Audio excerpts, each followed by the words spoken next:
ভারত রাষ্ট্র দল বেঁধে বাংলাদেশের বিরুদ্ধে লাগিছে।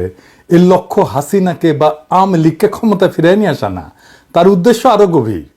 অনেকের মনে শঙ্কা কি হইতে যাইতেছে, পাঙ্গু সুশীলেরা কেউ কেউ কইতেছে আমরা নাকি যুদ্ধ বাধাই দিতেছি। যাই হোক, ওদের সাথে আলাপে আর না যাই, ভাবতে এমন আমি যাইয়া কই আসছি ইন্ডিয়ান পলিটিশিয়ানদের আর মিডিয়াগুলোকে সারাক্ষণ বাংলাদেশের পন্দে আঙ্গুল দিতে।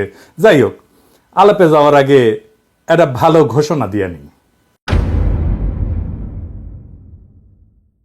আগামী 20শে ডিসেম্বর জুলাই আগস্ট বিপ্লবের লেনিনগ্রাদ যাত্রাবাড়িতে সামাজিক জিয়াফত অনুষ্ঠিত হবে। যাত্রাবাড়ির কথা মনে আছে? যাত্রাবাড়ি আমাদের প্রতিরোধ জ্বালায় রাখছিল, তারা কখনো পরাজিত হয় নাই। এবং ওই বীরদের আমরা ওই সামাজিক জিয়াফতের মাধ্যমে আমরা রিকগনাইজ করতে চাই, ওনাদের সাথে সেলিব্রেট করতে চাই রাজপথের যোদ্ধাদের নিয়ে। হ্যাঁ, 10টা গরু ফেলাবো, হিন্দু ভাইদের জন্য খাসির ব্যবস্থা থাকবে, বিপ্লবের র্যাপ সঙ্গীত হবে, কাওয়ালি হবে, আহত আর শহীদ পরিবার সবাই থাকবেন ওইখানে। যাত্রাবাড়ি অঞ্চলের সমস্ত মাদ্রাসার ছাত্র শিক্ষকেরা থাকবেন। আপনাদের ভূমিকাই ছিল মূল ওইখানে, আমরা এটা জানি। থাকবেন, দাওয়াত রাখলাম। চেষ্টা করব আহত আর শহীদ পরিবারগুলোকে আর্থিক সাহায্য করতে, যদি পর্যাপ্ত ফান্ড সংগ্রহ করতে পারি। 10টা গরু কলে প্রথম দিনই ম্যানেজ হয়ে গেছে আলহামদুলিল্লাহ, বাকিগুলো ম্যানেজ হয়ে যাবে ইনশাল্লাহ। তো এই সামাজিক জিয়াফতের কর্মসূচি চলমান থাকবে। এক এক অঞ্চলে, যে সমস্ত অঞ্চলে প্রতিরোধ হয়েছে আমরা যাব এই সামাজিক জিয়াফতের কর্মসূচি নিয়ে। যেই সব জায়গায় প্রবল প্রতিরোধ যুদ্ধ হয়েছে সেই সব জায়গায় অগ্রাধিকার থাকবে। মুক্ত হস্তে সামাজিক জিয়াফত সফল করার জন্য দান করেন, চান্দা রেডি করেন। কেমনে দেবেন জানাই দিতেছি। যারা রান্না করতে পারবেন, গোস্ত কাটাকুটি করতে পারবেন, জব দিতে পারবেন, আগে থেকেই যোগাযোগ করেন আমাদের টিমের সাথে। এখন কইবেন টিম কই? এই যে বাংলাদেশের জনগণ পেজ, এটা লাইক দিবেন। আর এই যে আবু মুস্তাফিজ শাপলু এডিটর সাহেব, শাপলুর প্রোফাইল থেকে দেখায় দেন পেজের পোস্টগুলা, তাহলে ওই যে ফেক পেজে যায়, ফেক প্রোফাইলে যায় আবার ল্যান্ড করবে না। যাই হোক, লাগে যোগাযোগ রাখবেন। এই সামাজিক জিয়াফতের মাঠের কমান্ডার হইতেছে আবু মুস্তাফিজ শাপলু। এইবার আসেন এই পশ্চিমবঙ্গের মিডিয়া নিয়ে। তার আগে এনে আলাপ কইরা নিই যে এই যে পশ্চিমবঙ্গের মানুষ আসলে বাংলাদেশ সম্পর্কে কি ভাবে। আমরা এটা ভারতীয় পণ্য বয়কট আন্দোলনের সময় দেখেছিলাম, বাট একটু শুনেন এই সময়কার কথা শুনেন। সুরদা বল ভাই, বাংলাদেশ তোমার কেমন লাগে? বাংলাদেশ তো ভিখারি, তুই নিজেই দেখ।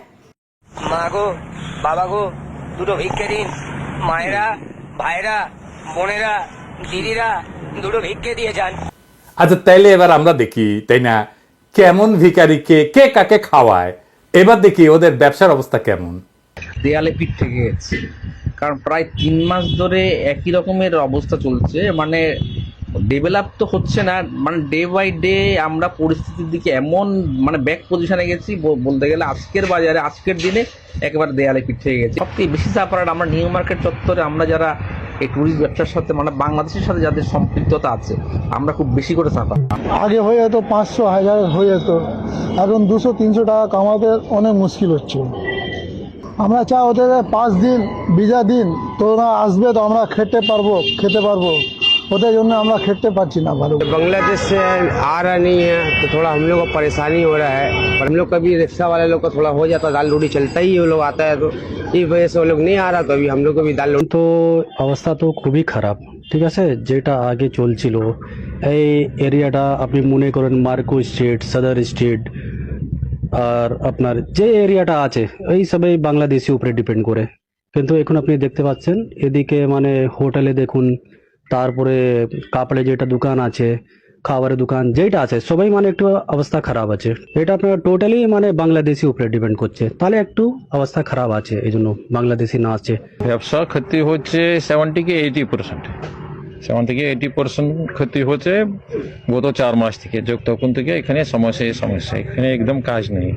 প্রত্যেক দোকান, হোটেল, যে খাবার দাবার দোকান আছে, সব বরাবর ক্ষতি হয়ে গেছে। সমস্যা তো অনেক আছে। আমাদের যতগুলো রুম আছে 90% তো ইনভ্যালিড, মতলব ভেকেন্ট নেই, খালি আছে। 10% out of 100%, only 10% we are providing the business. আর এটা দেখেন কি অবস্থা, ওদের হোটেলগুলোর অবস্থা কি সেটা দেখেন। মানে মার্কেট স্ট্রিটের ব্যবসাও একদম বসে গেছে, ব্যবসা শেষ, পুরো শেষ। মার্কেট স্ট্রিটের যত ব্যবসা সব শেষ। হোটেল বলেন, ট্রাভেলস বলেন, এই রোডে চলার রাস্তার জায়গা পাওয়া যায় না। এখন দেখছেন পুরো ফাঁকা, মানে একটা লোক দেখা যাচ্ছে না। এর থেকে আরো বেলা হবে দেখো, এখন তো একটা দুটো বাস আছে, কিছু বাস আছে, লোক আছে, তারপরে তো আরো কিছু দেখা যাবে না। সন্ধ্যাবেলা একবার এসে দেখেন মনে হচ্ছে একদম শুনশান, একদম মানে কবরস্থান হয়ে গেছে। তো বাংলাদেশ থেকে কত লোকজন আসছে তাও এখন? এখন মানে ধরে নিন 10%, মানে 10% যদি আসছে তো আসছে, তাও নাই। তাও যে মানে ভিসাগুলো বাজা আছে, মানে এই তো লাস্ট এই ডিসেম্বর মনে হচ্ছে সব শেষ হয়ে যাবে। ওই গিনা চুনা কিছু আছে। মানে এই পরিস্থিতি ঠিক না হলে আপনাদের খুব সমস্যা। এই সব ব্যবসা- সব খালি আমাদের নেই, আমাদের এই পুরো এরিয়া, পুরো মার্কেট, পুরো এরিয়া এখানে নিয়ে বড় টোটাল এর মধ্যেই চলে, টোটাল ব্যবসা শেষ।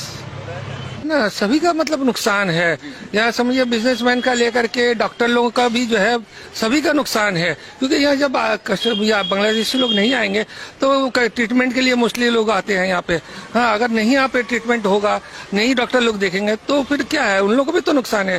तो सबको सोचना है, समझना है इस चीज को लेकर के, समझे नहीं, बहुत जरूरी है सबको समझ करके चलना है, क्योंकि इससे जो है बहुत लोगों का अपना जिंदगी चल रहा है, सबका घर चल रहा है, समझे ना, यही सब बात है। पार्टी पॉलिटिक्स वाले को सबसे ज्यादा ये सब चीज के ऊपर ध्यान देना चाहिए। কি অবস্থা এখানে? এখন ব্যবসা অনেক অবস্থা খারাপ। বাংলাদেশে ইন্ডিয়ানে এই যে ঝামেলা সৃষ্টি, এদের মধ্যে নিজেদের মধ্যে যদি কিছু মেনে নিতে পারতো অনেক ভালো হয়, সবারই একটা সুবিধা হয়। সবাই তো লস হচ্ছে, দুপক্ষের সরকারই তো লস, এই পক্ষ সরকার লস, ওই পক্ষ সরকার লস। তো এগুলোর মধ্যে নিজেদের মধ্যে ফাইসলা করলে সব থেকে ভালো। আমরা চাই এটা বাংলাদেশে বলছি এবং ইন্ডিয়ান সবাইকে বলছি যে না, নিজের মধ্যে সব মেনে নিতে পারে। এইটুকুনি বলবো, আর কি বলবো। এমনিতে ব্যবসা পজিশন খারাপ, খুব সবাই খারাপ। যার ভিসা বাকি আছে তেই আসছে, যার ভিসা নেই ওরা ভিসা পাচ্ছে না। তো এর জন্য হোটেল এখানে maximum business Bangladeshi, 190% business Bangladeshi জন্য চলছে। আমরা হোটেলগুলো আছে, রেস্টুরেন্ট আছে, ক্যাব আছে। ও না আসলে তো মার্কো স্ট্রিট ফাঁকা। মার্কো স্ট্রিট তো মোস্ট এক্সপেন্সিভ জায়গা। এই যে পুরো এরিয়ার মধ্যে হোটেল আছে, মেন রেস্টুরেন্ট আর হোটেল। তারপরে আমরা ক্যাব ড্রাইভার, ক্যাবের জন্য সমস্যা তো হবেই হবে। এই জন্য ব্যবসা চলছে না। না, ব্যবসা তো অটোমেটিকলি না আসলে কি করে চলবে? জয় বাংলা হয়ে গেছে ওদের ব্যবসা। আমি ভারতীয় পণ্য বয়কট আন্দোলনের টাইমে পশ্চিমবঙ্গবাসীদের সতর্ক করেছিলাম। দেখেন, আমি পড়তেছি পুরাটা না, শেষ অংশ আমি সময় লিখেছিলাম। এটা লিখেছিলাম তখন যখন আমাদের ভারতীয় পণ্য বয়কটের বিরুদ্ধে পশ্চিমবাংলার একাংশ কোমর বাইন্দা নামিছিল। আমি কইছিলাম যে বাংলাদেশের পশ্চিমবঙ্গকে দরকার নাই, পশ্চিমবঙ্গের বাংলাদেশকে দরকার আছে। একমাত্র বাংলাদেশ পারে আপনাদের অর্থনৈতিক দুরবস্থা দূর করতে, ভারতের দরিদ্র রাজ্যের তকমা দূর করতে। নিজের ভালো নাকি পাগলেও বোঝে, তো আপনারা বুঝতেছেন না কেন? আমি তখন কইছিলাম, আমি কয়ে রাখলাম, কারণ ভবিষ্যৎ দেখবে আমরা অন্তত জনগণের সাথে বিবাদে জড়ানোর বিষয়ে সতর্ক ছিলাম। আমি আবারও বলতেছি, আমাদের থামাইতে পারবেন না, কোনোভাবে চেষ্টা করে থামাইতে পারবেন না, দমাইতে পারবেন না, বৃথা চেষ্টা কইরেন না। আর ঘৃণার চাষাবাদ করতে চাইলে স্বাগতম, ওইটাও আমাদের চাইতে ভালো পারবেন না। চয়েস আপনার, বাইসা নেন। একটা সুস্থ স্বাভাবিক নাগরিকের সাথে নাগরিকের সম্পর্ক, নাকি চিরস্থায়ী ঘৃণা আর শত্রুতার সম্পর্ক? আমাদেরকে কি দৃষ্টিতে দেখে আপনি দেখেন, আমরা নাকি ভিখারি? বেটা, তোদের পার ক্যাপিটা আয় কোন জায়গায় জানিস তোরা? যাই হোক, ভারত শোনে নাই আমার সেই সতর্কবার্তা, এখনো এই কাম চালায় যাইতেছে।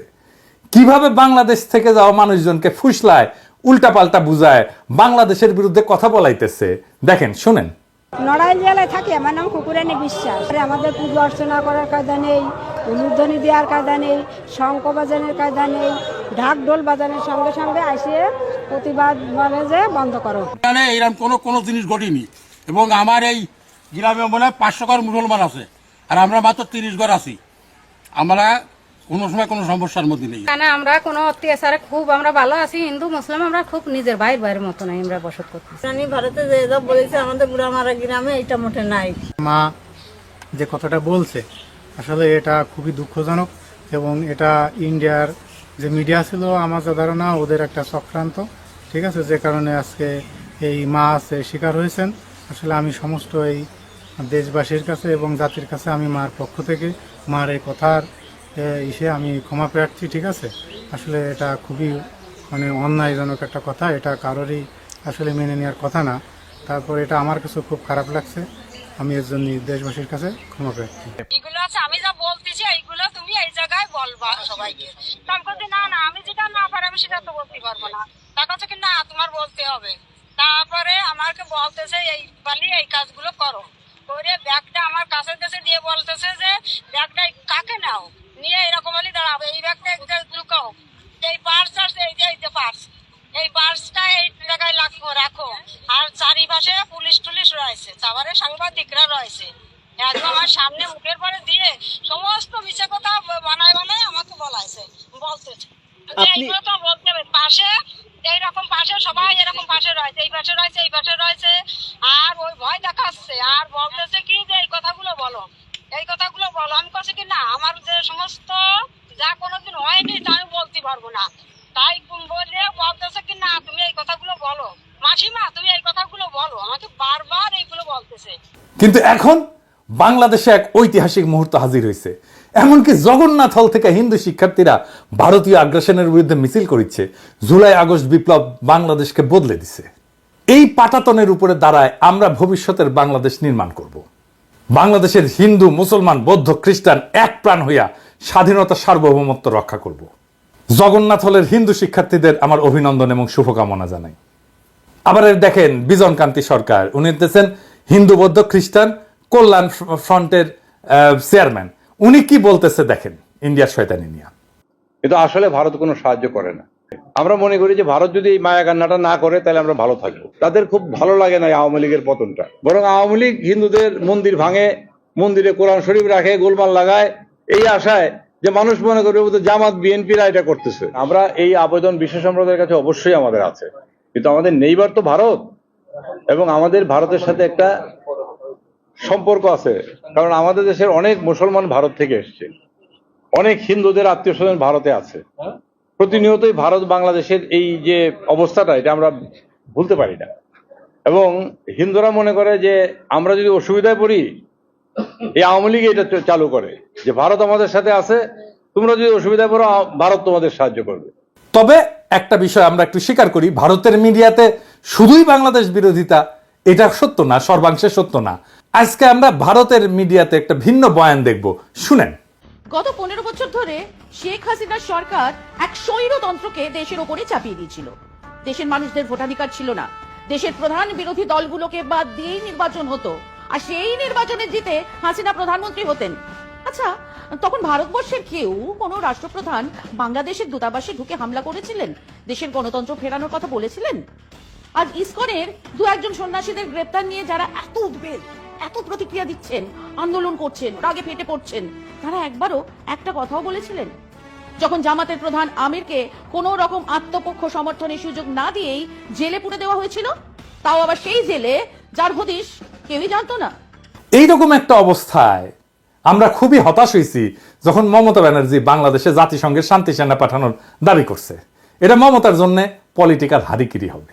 আপনারা জানেন আমি মমতা ব্যানার্জিকে অত্যন্ত পছন্দ করতাম, কিন্তু মমতা জানেন কিনা জানি না, উনার যেটা মুসলমান ভোট ব্যাংক যার জন্য উনি ক্ষমতায় আসতে পারছেন সেটা প্রো বাংলাদেশি। বাংলাদেশের সাথে পাঙ্গা নিতে গেলে তার মুসলমান ভোটাররা মুখ ফেরায় নেবে, ওর ভোটাররাই মুখ ফেরায় নেবে। এমনিতেই কলকাতা সুশীল শ্রেণীর ডাক্তার মেয়েটার যে মৃত্যু নিয়ে সেটা আছে, আর বাংলাদেশ নির্ভর বিজনেসের যা অবস্থা তাতে শুধু মমতা না পুরা ভারত নাকে খত দিয়া বাংলাদেশের সাথে সম্পর্ক উন্নত করতে আগে আসবে। খালি ওয়েট করেন কয়েকদিন। তো এই শয়তানিটা কেন করতেছে ইন্ডিয়ান মিডিয়া আর পলিটিশিয়ানরা? আসেন এটা একটু বুঝে দেখি। ভারতের জন্য বাংলাদেশ ছিল একটা দুধেল গাই, খালি দুয়াইতো দুধ, দুয়াইতো আর খাইতো। ভারতের পত্রিকাতে আসিছিল যে বাংলাদেশ থেকে ইন্ডিয়া যে রেমিটেন্স পায় সেটা চতুর্থ, যে দেখেন ইউএই মানে ইউনাইটেড আরব আমিরাত সেটা 1 নাম্বার, আমেরিকা 2 নাম্বার, সৌদি আরব 3 নাম্বার আর বাংলাদেশ 4 নাম্বার। আপনি চিন্তা করতে পারেন একটা দরিদ্র ক্ষুদ্র প্রতিবেশীতে কি মজা। এটা তো শুধু চাকরি না, বাংলাদেশের সমস্ত ব্যবসা, আলু পেঁয়াজ বিদ্যুৎ আইটি সব জায়গায় আমরা খুঁজতে খুঁজতে দেখি কি যে নামে ফরাসি কোম্পানি কাজ করতেছে ইন্ডিয়ান কোম্পানি। ওই যে আমাদের ন্যাশনাল আইডি আছে না, এটা প্রিন্টিং, এইটা আবার 3 কোটি আইডির কার্ডের প্রিন্টিং এর কাজ হবে। এইটা খুঁজে খুঁজে দেখলাম এটা ফ্রান্সের সেলফ কোম্পানি এই কাজটা করে আর কি। সেলফ কোম্পানি ফরাসি কোম্পানি, আমরা খুঁজে দেখলাম না, কোম্পানি ফরাসি ঠিকই আছে, কিন্তু কামটা করে সব ইন্ডিয়ান, বুঝেছেন? সামনে ফ্রেঞ্চ কোম্পানি, পিছে ইন্ডিয়া। অথচ বাংলাদেশে অনেক কোম্পানি আছে, ন্যাশনাল আইডি কার্ডের মতো কার্ড মেলা তারা ছাপাইতে পারে অনেক কম দামে, অনেক যোগ্য। একটা কোম্পানি না, মেলা কোম্পানি আছে। মেট্রো রেলের ডিসপ্লেতে দেখেছেন না হিন্দি লেখা, নানা ওয়েবসাইটে টাকার বদলে রুপি লেখা, এগুলো দেখেছেন না? কারা করতো? ইন্ডিয়ানরা করতো। আমরা ভারতীয় পণ্য বয়কট আন্দোলনে যা বুঝলাম যে ইন্ডিয়া থেকে পেঁয়াজ আনার দরকারই নাই, তাও এমন একটা ধারণা তৈরি করা হয়েছে যে ইন্ডিয়ান পেঁয়াজ ছাড়া আমাদের খাওয়া হয় না। আদানিকে দেওয়া হইলো এমন বিদ্যুতের একতরফা কন্ট্রাক্ট যেটা আবার পায়রাকে দেওয়া হয় না। দেখেন কয়লার দাম বেশি, তার সাথে 15% সুদ, যেটা পায়রাতে নাই। আবার ইউনিট প্রতি কয়লার খরচাও বেশি। ইন্ডিয়ানদের ধারণা ওদের সাহায্য ছাড়া বাংলাদেশ টিকে থাকতে পারবে না, উল্টা বাংলাদেশ ছাড়া ইন্ডিয়া টিকে থাকতে পারবে না, না খেয়ে মরবে। দেখেন না, দেখিচ্ছেন না, কান্নাকাটি শুরু হয়ে গেছে। তো এইটার জন্য কি করতে হবে? এই যে মধু পাইছিল, কি করতে হবে? হাসিনা ক্ষমতায় রাখো, কিছুই করতে হবে না। হাসিনা মাইরা কাইটা সাফা কইরা ফেলবে দেশের মানুষকে। তার বিরুদ্ধে যত রাজনৈতিক লড়াই হবে সারা দুনিয়া বলবে এরা জঙ্গি, এরা ইসলামী মৌলবাদী। এটা কাজ করতেছিল। কেন করতেছিল কয়া দিই, যদি ভুলে না যায়। কারণ পরিবর্তিত পরিস্থিতিতে জ্বালাই কইরা নেওয়া দরকার। আমেরিকা বুশের আমলে মুসলমানদের বিরুদ্ধে নিছিল একটা পলিসি, সন্ত্রাসের বিরুদ্ধে অনন্ত যুদ্ধের পরিকল্পনা, মানে সারা দুনিয়া মুসলমান পিটাবে। এইটা সে সারা দুনিয়া ছড়ায়। ইন্ডিয়া কয় আরে আমরা তো সেই 47 সাল থেকে কাশ্মীরে ইসলামী জঙ্গিদের বিরুদ্ধে ফাইট দিতেছি, হামাক নাও, আমি মারিচ্ছি মুসলমানদের। হাসিনা কয় আরে আমরা তো সেই 1971 সাল থেকে এই জঙ্গিদের বিরুদ্ধে ফাইট করিচ্ছি, হামাক নাও। এই যে দেখো না জামাত, ওই তো জঙ্গি। আমেরিকা কয় আসো, তুমি আসো, তাই তুমি তো ছুডো, তোমার বড় ভাই ইন্ডিয়া দেখবে তোমাকে, ওর কথা মতো চইলো, আমার তো এত টাইম নাই। তো এভাবে শুরু হইল হাসিনা ইন্ডিয়ার সংসার। প্রথম ভাতারা ছিল কংগ্রেস, তারপর কংগ্রেস ক্ষমতার থেকে পাশায় লাথি দিয়া মোদি হটায় দিল, হাসিনা তালাক হইল। হ্যাঁ, কিন্তু ইদ্যৎকাল শেষ হওয়ার আগেই মোদির লগে নিকা বসলো। এটা দেশের মানুষ ঠিকই বুঝেছিল যে হাসিনার ঠিকানা হইতেছে মোদির বিছানা। এটা করে দেখান না কি কি স্লোগান দিছিল আমার ক্ষুদ্র ভ্রাতার ভগিনীরা, বিপ্লবী ছাত্র জনতা। শোনেন,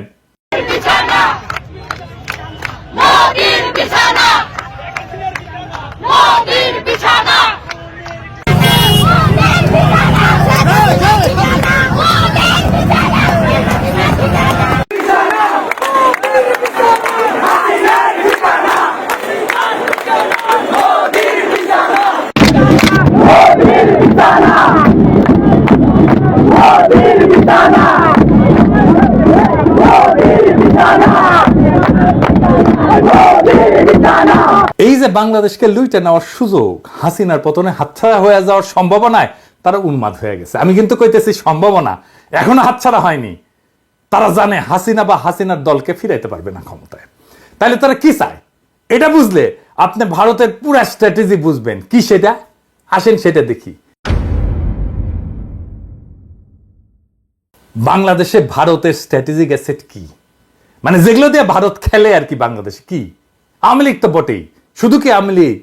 প্রথম Alo, Daily Star, CPB, Udichi, Chhayanaut, Mostofa Sarwar Farooki, Asif Nazrul, TIB. দেখেন এমন কি বিএনপির মধ্যেও তার স্ট্র্যাটেজিক অ্যাসেট আছে। বিএনপির মধ্যে ইন্ডিয়ার লোক আছে। বিএনপি 11 আগস্টে বলছে ক্ষমতায় গেলে ভারতের সাথে সম্পর্ক ভালো রাখতে।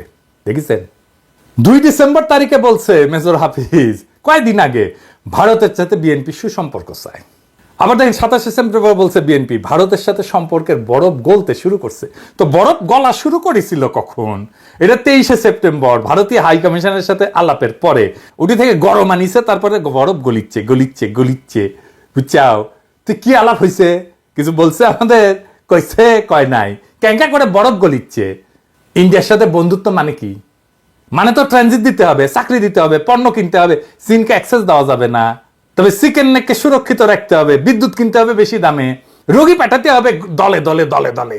আর বাংলাদেশকে স্বাধীন আত্মমর্যাদা সম্পন্ন জাতি হিসেবে মাথা তুলতে দাঁড়াইতে দেওয়া যাবে না। সীমান্তে একের পর এক বাংলাদেশিদের মাইরে টাঙায় রাখবে কাটাতারে। আর কি? পানি বন্ধ করে দিবে সব নদীর, আর বন্যার সময় পানি ছেড়ে ডুবে দিবে। এটার নামই ভারতের বন্ধুত্ব। আবার ইন্ডিয়ান মিডিয়াত বিএনপির মহাসচিব মির্জা ভাই আবার কি কইছে দেখেন, আমি পড়ে শোনাচ্ছি ওদের। এদিকে ভারতের সঙ্গে শুধু বিএনপির নয়, বাংলাদেশের সবারই একটা সম্পর্ক রাখা উচিত। আপনি রাখেন, অন্য সবাই দেখেন কেন? কারণ আবার কইছে, কারণ হচ্ছে তারা আমাদের সবচেয়ে বড় প্রতিবেশী। তো কি হয়েছে? আমাদের বহু ক্ষেত্রে ভারতের সঙ্গে বাণিজ্য আছে, তাই নাকি? কি কি আছে কইছে? খাদ্যশস্য, চাল, ডাল, আদা, মশলা আমরা ভারত থেকে আমদানি করে থাকি। হ্যাঁ মির্জা ভাই, পেঁয়াজটা বাদ পড়িছে, ওটা যুক্ত করে দিতেন। ভমা ভমা পেঁয়াজ। আদা কি ইন্ডিয়া থেকে আসে মির্জা ভাই? এই গাড়ি নিয়ে দেশ চালাইবেন? আদা আসে মিয়ানমার থেকে। আপনার প্রিয় পত্রিকা প্রথম আলোর রিপোর্ট দেখেন, এডিটর সাহেব দেখে দেন, কুটি লিখেছে মিয়ানমার থেকে আসে। আদার মূল উৎস এখন মায়ানমার, আগে ছিল চীন। জি, আদা ইন্ডিয়া থেকে আসে না, আসলেও অল্প আসে আপনার হেসেলের জন্য। আপনার আবার ইন্ডিয়ান আদা তো পছন্দ, সেজন্য আপনার জন্য আনে আর কি, বুঝছাও? তো এই যে প্রথম আলো পত্রিকার জন্য কাইন্ডা যে বুক ভাসান মির্জা ভাই, পড়া লাগবি তো নাকি? হ্যাঁ, তো পড়েন না, আপনি পড়লে তো ভুলটা করিচ্ছিলেন না। না হলে আর্গুমেন্ট তৈরি করবেন কেমনে? হাঙ্কের মতো ইউটিউবার, 2 পয়সার ইউটিউবারদের কাছে ধরা খেবেন এভাবে। আবার দেখেন 8ই ডিসেম্বর বিএনপির অঙ্গ সংগঠন বলে প্রয়োজনে ভারতের বিরুদ্ধে সশস্ত্র প্রতিরোধ করবো। ওরে বাবা, নেতারা বলে এক কথা, বড় নেতারা বলে এক কথা, ছোটরা বলে আরেক কথা। বুঝি না আপনাদের পলিসি কি? আপনাদের পলিসি আগে ঠিক করেন, একটা পলিসি ঠিক করেন। 100টা পলিসি 100 জন কইলে তো মুশকিল, আমরা তো বুঝতে পারবো না, আমরা তো কম বুঝি, বুঝেন না, মুখ্য শিক্ষক মানুষ।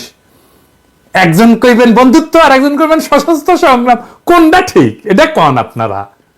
বিএনপির লোকেরা কয় সশস্ত্র সংগ্রাম করবে, আর এই বিএনপির লোকেরা আমাকে কয় উগ্রবাদী। দেখেছেন? হ্যাঁ দেখেছেন কি অবস্থা? হ্যাঁ, এই বিএনপি নাকি দেশ চালাবি। আচ্ছা, এবার আসে জামাতের প্রসঙ্গে। আবার জামাতও বলে যে জামাত কখনো ভারত বিরোধী ছিল না। হ্যাঁ, আবার জামাত বলছে ভারতের বন্ধুত্ব চায়। কিন্তু ইন্ডিয়া কি কয়? জামাতের বন্ধুত্ব চায়। ইন্ডিয়া কইছে জামাতের সাথে ইন্ডিয়া কোনো সম্পর্ক করবে না। তাও হ্যাংলার মতো বারবার যাবি এটি। আর তার তো মর্যাদা সম্পন্ন রাজনৈতিক দল হইতে তো জীবনের মতো এই কথা বলার কথা না। আচ্ছা, এটা বলেন, জামাত ইসলামীর ভাইয়েরা বলেন, আপনাকে যদি জিজ্ঞেসই করে ভারতের সাথে বন্ধুত্ব চান কি, আপনি তো কইবেন, ডিপ্লোম্যাটিক্যালি কইবেন আমরা সব দেশের সাথে বন্ধুত্ব চাই, কারোর সাথে শত্রুতা চাই না। কইলেই তো হয়। আলাদা করে ভারতের কথা কয়া লাগে কেন আপনাদের? তার মানে বিএনপি যদি ক্ষমতায় আসে তাহলে সব অ্যারেঞ্জমেন্ট ইন্ডিয়ার সাথে বরাবর থাকবি। ইন্ডিয়ার ভয় হচ্ছে যদি নির্বাচন দেরি হয় তাহলে 2টা ঘটনা ঘটবি। রাষ্ট্রীয় প্রতিষ্ঠানগুলোতে সংস্কার হবে, কিছুটা শক্তিশালী হবে, প্রতিষ্ঠানগুলোটা শক্তিশালী হবে। বিএনপি কলে দ্রুত জনপ্রিয়তা হারিতেছে, বিভিন্ন জায়গায় যা দখল টকল হচ্ছে না, এগুলা কিন্তু বিএনপির কোনো প্রেস্টিজ থাকিচ্ছে না। এটা বিএনপির নেতারা জানে কিনা জানি না, কয়া রাখলাম, আগে থেকে সতর্ক করে দিলাম, দ্রুত অজনপ্রিয় হইতেছে। তারপরে শিক্ষা প্রতিষ্ঠানগুলোতে আপনাদের তো ছাত্র দলের কোনো পজিশন নাই। আওয়ামী লীগের প্রস্থানে যে রাজনৈতিক শূন্যতা তৈরি হয়েছে, সেই স্থানে যদি নতুন কোন রাজনৈতিক শক্তি দখল করে নেয় তাহলে তো ইন্ডিয়ার সারা। কারণ ইন্ডিয়া জানে নতুন রাজনৈতিক শক্তি প্রবল ইন্ডিয়া বিরোধী হবে, তাই তার কাজ হচ্ছে প্রফেসর ইউনূসকে এই প্রচারণা দিয়া, হিন্দু নির্যাতন, অমুক তমুক দিয়া তার ব্যস্ত করে ভয় পাওয়া দেওয়া, যেন উনি তাড়াতাড়ি নির্বাচন দিয়া চলে যান। আর এটা কাজ হইতেছে কলে। প্রফেসর ইউনূসের শিক্ষা উপদেষ্টা কইছে 1 বছরের মধ্যে নির্বাচন হবে। এরপরে আবার সবাই হাউকাউ করে উঠছে, না না না না, এটা ব্যক্তিগত মতামত। অপূর্ব জাহাঙ্গীর এটা উনারে কইয়া দিছে ইন্ডিয়া, আমি কইলাম উনারে কইয়া দিছে ইন্ডিয়া। হাসিনার উন্নয়নের গল্প শুনাইতো উনি লিখেছিল, ভুলে যায় না। এটা সাহেব দেখান উনি কেমনে হাসিনারে তেলাইতো, দেখেছেন উন্নয়নের গল্প। এগুলো কাইনে তো বানাইছেন সব উপদেষ্টা, সব বাকশালী করে উপদেষ্টা বানাইছেন আপনারা। দ্রুত নির্বাচন না হইলে, নতুন রাজনৈতিক শক্তি উত্থিত হইলে বাংলাদেশে ভারতীয় সমস্ত ইন্টারেস্ট জয় বাংলা হয়ে যাবে। এইটা ইন্ডিয়া সর্বশক্তি দিয়ে বাধা দেওয়ার চেষ্টা করতেছে। সে চাইতেছে দ্রুত নির্বাচন। এইটাই এত ভারতীয় ক্যাম্পেইনের মূলে, আর কিচ্ছু না। নির্বাচনের ঘোষণা আসবে, ভারতীয় সব ক্যাম্পেইন থেমে যাবে, আপনি লিখে নিন। এইবার প্রফেসর ইউনূসকে কই, এই যে ডিসইনফরমেশন ক্যাম্পেইন, মেটার সাথে বসছেন দেখলাম, এটা থেকে আপনার সরকারকে যারা রক্ষা করতে পারত তারা তো নিষ্ক্রিয় হয়ে গেছে। 2 মাসে সিচুয়েশন পাল্টায় দেওয়া যায়। দেশের মানুষ জানে বন্দুকের গুল্লি মিস হইতে পারে, এই বান্দার পরিকল্পনা মিস হবে না। অনেক পরিকল্পনা দিচ্ছে, আপনার চোখে পড়ছে কিনা জানি না, কিন্তু এই মিডিয়া ক্যাম্পেইন ইউটিউবে এপিসোড কইরা বলার বিষয় না, অন্যগুলো ইউটিউবে এপিসোড কইরা কইছি, বলে দিলে তো ইন্ডিয়া পদ্ধতি পাল্টাই দেবে, তাই না? তাই এটা শুধু আপনারে কইতে হবে, আপনারে চাইতে হবে সাহায্য, আমরা বাহিনী নিয়ে ঝাঁপায় পড়ব। আমি আবারও বলি, আপনি এবং একমাত্র আপনি চাইলেই সাহায্য করব, বান্দা হাজির থাকবে। বিপ্লব করছি যেটুকুই ভূমিকার থাকুক করছি তো, রাখছি তো, অল্প হোক কম হোক বেশি হোক, বেকার খাটছি অনেক, অনেক কিছু স্যাক্রিফাইস করে এই কাজগুলো করি, তার খাটবো না তো বেগার। কারণ আপনার সরকার চরমভাবে বিপ্লবের শক্তিকে উপেক্ষা করছেন। আমেরিকা গেলেন, একবার কনক সারোয়ার আর ইলিয়াসের ডেকে ধন্যবাদ দিতে পারতেন না? দেন নাই তো। অনেকের সাথে দেখা করেছেন, এই দুইটা মানুষের সাথে একটু দেখা করতে পারতেন না? ডাকলেই চলে আসতো, ওদের ভূমিকা কি কম? যারা ফ্যাসিবাদের আমলে বিকল্প মিডিয়ার দায়িত্ব পালন করলো তাদের সামান্য রিকগনিশন দেন নাই, উল্টা ফারুকের মতো মালরে উপদেষ্টা বানাইছেন, শফিকের মতো মুজিব প্রেমিকের বানাইছেন প্রেস সচিব। বাংলাদেশের বিরুদ্ধে ভারতীয় ক্যাম্পেইনকে নিউট্রালাইজ করার দায়িত্ব কার? আপনার প্রেস সচিবের। তো ওই কি দায়িত্ব পালন করতে পারছে? পারে নাই। পারবে কেমন করে? তো জানি না কেমনে কাজ করতে হয়। ওর তো আগে একটা মিডিয়া স্ট্র্যাটেজি তৈরি করা উচিত ছিল, করিছে? করে নাই। আপনার তো এই জেনজেডের সাথে একটা কানেকশন তৈরি করা উচিত ছিল না? সেটা কে করে দিবে? প্রেস সচিবই তো করে দিবে। প্রেস রিলিজ দেওয়া কি মিডিয়া স্ট্র্যাটেজি নাকি? আর ওই যে সাংবাদিকদের সাথে কথা বলা, এটা মিডিয়া স্ট্র্যাটেজি নাকি? এটা তো না, মিডিয়া স্ট্র্যাটেজি অন্য জিনিস। ওই জানেই না ক্যাঙ্কা করে মিডিয়া স্ট্র্যাটেজি তৈরি করা লাগে। আমি আর একটা এপিসোড করবো নি ওই মিডিয়া স্ট্র্যাটেজি ক্যাঙ্কা করে তৈরি করতে হয়, কি কি মিডিয়া স্ট্র্যাটেজি করা যেতে পারতো, করুম নি আর একটা পরে। তবে আপনি এই ইন্ডিয়ান ডিসইনফরমেশন এটারে ফাইট দেওয়ার জন্যে যা যা করা দরকার আমরা 2 মাসে আপনার পরিস্থিতি চেঞ্জ করে দেব, কথা দিলাম। আওয়াজ দিবেন, আমরা আসবো। কন্ডিশন একটাই, আপনাকে প্রফেসর ইউনূস আপনাকে সাহায্য চাইতে হবে। সাহায্য না নিলে অসুবিধা নাই, জাতি জানলো আমরা তৈরি ছিলাম, নিজের কাছেও পরিষ্কার থাকবো, আমরা আমাদের কর্তব্য বিস্তৃত হই নাই। পরিকল্পনা তৈরি আছে, আপনার কাছের লোক আমাদের কাছে চাইছে, তৈরি করে রেখে দিছি, কিন্তু আপনাকে চাইতে হবে। না চাইলে দেব না। আপনি না চাইলে ওই পরিকল্পনা কাগজেই থাকবে, ওটা বাস্তবায়িত হবে না। আপনি চান, পরিকল্পনা বাস্তবায়িত হবে। এরপরে দেখবেন বিপ্লবকে কিভাবে রক্ষা করতে হয়, ইন্ডিয়ারে কিভাবে দৌড়ের উপরে রাখতে হয়, ওই কাম আমরা খুব ভালো পারি। ইনকিলাব জিন্দাবাদ।